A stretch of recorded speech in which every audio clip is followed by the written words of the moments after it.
सो है एवरीवन, आज अपन बात करने वाले हैं द लिविंग वर्ल्ड चैप्टर के बारे में। तो सबसे पहले तो ये चैप्टर एक या दो क्वेश्चन कंटेन करता है, पर एक क्वेश्चन देखने मिलता है जनरली। तो चलिए शुरू करते हैं कि how wonderful is the living world, the wide range of living types is amazing. NCERT कह रही है कि जो लिविंग्स की जो बायोडाइवर्सिटी है वो बहुत ज़्यादा है। बहुत ज़्यादा कितनी? 1.5 टू 1.7 मिलियन रिपोर्टेड स्पीसीज देखने को मिलती हैं। इनमें से लगभग 0.5 मिलियन प्लांट स्पीसीज देखने को मिलती हैं और जो 1.2 मिलियन एनिमल स्पीसीज हैं। ठीक है, और registered species 1.5 to 1.7 million species हैं। नेक्स्ट एनसीईआरटी लिखती है कि the extra ordinary habitat in which we find living organism हैं। डेसिडुअस फॉरेस्ट हो सकते हैं, ओशन हो सकता है, फ्रेश वाटर, लेक, डेजर्ट और हॉट स्प्रिंग। इवन एक क्या है, unfavourable habitat like archaebacteria के लिखने को मिलता है। तो सबसे पहले ये सारी वर्डिंग्स हैं जो cold mountain, deciduous forest, ocean, ये सब के सब बायोम्स के अंदर आते हैं। बायोम्स में कुछ बात करें जैसे कि टुंड्रा की बात करते हैं। टुंड्रा हमारे पास आइस एरिया, यानी जैसे हम नॉर्थ पोल या साउथ पोल की तरफ जाते हैं तो हमें आइस रीजन देखने को मिलता है। वो सभी रीजन को हम टुंड्रा में इंक्लूड करते हैं, टुंड्रा बायोम के अंदर। The genome is tree less, इस रीजन में ट्री देखने को नहीं मिलते एंड इसे बोलते हैं एल्पाइन डेजर्ट, ऐसा डेजर्ट जिसमें ट्री नहीं है बट आइस कवर्ड एरिया है। टिम्बर लाइन, जिस लाइन के अपो हमें क्या नहीं देखने मिलती, ट्री देखने को नहीं मिलते हो, वो टिम्बर लाइन है। और परमाफ्रोस्ट, ये टर्म अपने को रिप्रेजेंट करती है कि the region is covered with ice is called permafrost. वैसे तो ये सिंपल टर्म्स है, लेकिन ये जब एक साथ मिलती हैं तो एक टिपिकल क्वेश्चन फॉर्म कर सकती हैं। ठीक है, एक सेकेंड टाइम बायोम और होता है जैसे कि नॉर्दर्न कोनिकल फॉरेस्ट या टेम्परेट फॉरेस्ट। इसमें कोनिकल फॉरेस्ट यानी कोनिकल ट्रीज देखने को मिलते हैं like pinus, cedrus, means gymno आ जाते हैं इसके अंदर। टेगा एक वर्ड एक्स्ट्रा वर्डिंग है जो नॉर्थ कोनिकल फॉरेस्ट को ही टेगा हम कहते हैं। तीसरा most important, tropical biome, tropical rain forest biome, most productive, higher productive biome देखने को मिलता है नियर इक्वेटर लाइन्स। कारण क्या है? क्योंकि ये लाइट, सनलाइट यहाँ पर डायरेक्ट गिरती है और मैक्सिमम प्रोडक्टिव शो कर सकता है। इंडिया में कुछ ट्रॉपिकल रीजन्स जैसे कि western Ghats and eastern Himalaya, ये बायोडाइवर्सिटी हॉटस्पॉट रीजन भी है, बट इनमें मेनली कौन से ट्रॉपिकल रेन फॉरेस्ट देखने में मिलते हैं? वेस्ट साइड के घाट हो गए एंड ईस्ट साइड के हिमालयाज के रीजन हो गए।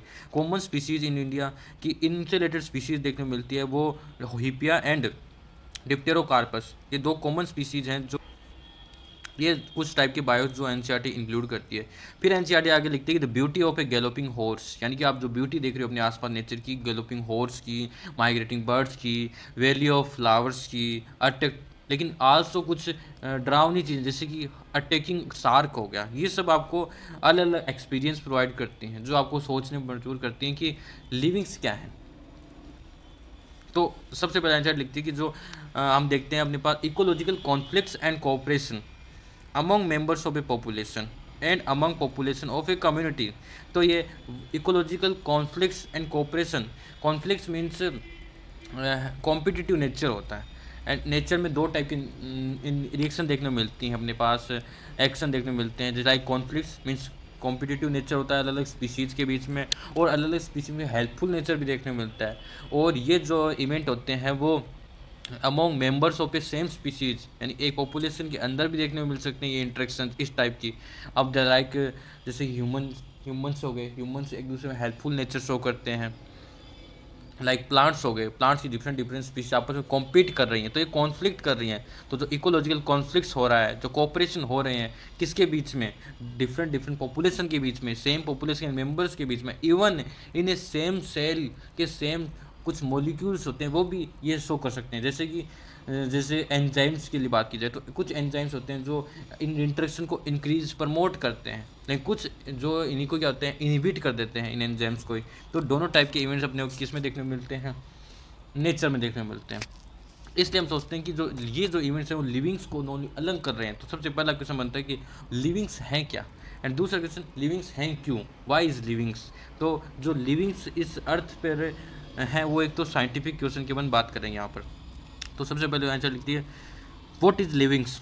तो जब भी हम लिविंग्स की बात करते हैं तो हमारे दिमाग में कुछ कैरेक्टर्स देखने को मिलते हैं, लाइक कुछ फीचर्स होते हैं जैसे कि ग्रोथ लिविंग शो कर सकते हैं, रिप्रोडक्शन शो कर सकते हैं, एबिलिटी टू सेंस यानी कंसिशियसनेस शो कर सकते हैं, माउंट ए सूटेबल रिस्पॉन्स जो हमारे दिमाग में तुरंत आते हैं कुछ फीचर्स। इसके अलावा मेटाबॉलिज्म शो कर सकते हैं, ability to self interact, self replicate, कि डिफरेंट डिफरेंट टाइप के मॉलिक्यूल सेल्फ ऑर्गेनाइज भी कर सकते हैं। और self organise means like cell tissue form कर सकती हैं, टिश्यू ऑर्गन फॉर्म कर सकते हैं, ऑर्गन सिस्टम, ऑर्गन से ऑर्गेनिज्म फॉर्म हो जाए, ऑर्गेनिज्म आपस में ऑर्गेनाइज होकर पॉपुलेशन फॉर्म कर लें, पॉपुलेशन कम्युनिटी फॉर्म कर लेंगी।